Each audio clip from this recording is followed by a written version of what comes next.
السلام عليكم ورحمة الله وبركاته. عاو waxaan rabnaa inaan ka hadalno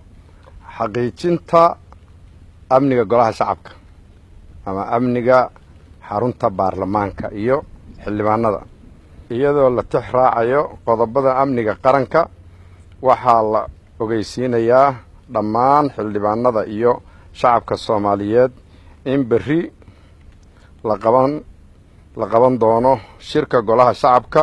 sida uu na soo gaarsiiyay golahu sida awgeed waxaan ku wargelinaynaa ama ka codsanaynaa xildhibaanada sharafta leh in aan lala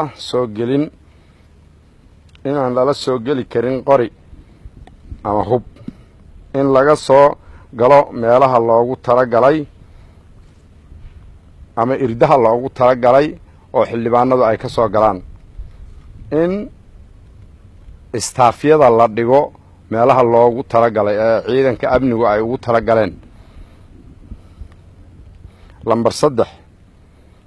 waxaan xildhibaanada sharafta ka codsanaynaa in nala ku caawiyo amniga sidii uu amni u jiri lahaa. xildhibaanada sharafta waxaan kaloo ka codsanaynaa inaan lala soo gelin wax qof bini'aadmiya waxyaala hubka tooreeyada ulaha iyo wixii la mid ah.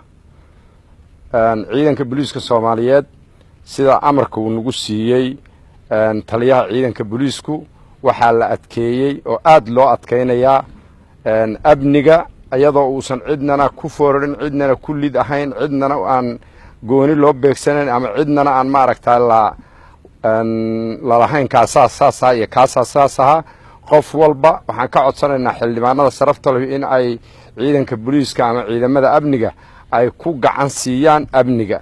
hubku waa mamnuuc istaafyadu waa mamnuuc istaafyada meelo gooniyaha loo qoondeeyay xildhibaan kasta si aan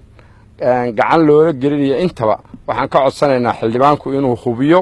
oo uu asagu isjeegareeyo kuna caddeeyana in aanu wax huba iyo wax qof bini'aadmiya waxyeela midna uusan wadan. aad baa u mahadsantihiin.